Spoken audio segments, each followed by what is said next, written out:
Hey guys, and welcome back to How Logical. In this tutorial, we're gonna look at how to start a folder in Google Drive. Now let's begin. Do note that I have already logged into my account. In case you have not, do log in right now. It is quite easy. Now let's simply look at how to start a folder or a file in Google Drive. Right here, there are two folders. Simply right click on any one of them or click on those three dots corresponding to each file or folder. I'm gonna click on it right now.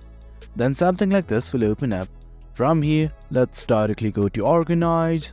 And as you can see, right next to it, here's Move, Add Shortcut and Add to Start. Click on the Add to Start button. And guys, this is it. One folder has been added to Start. In case you want to view the folders or files that you have stored, simply click on the Start button right here on the left hand side. And guys, there you go. That is how you add a folder or file to Start. It's quite easy. Hope you guys found this video informative, and for more content like this, do remember to hit like, share and subscribe. Your support fuels us.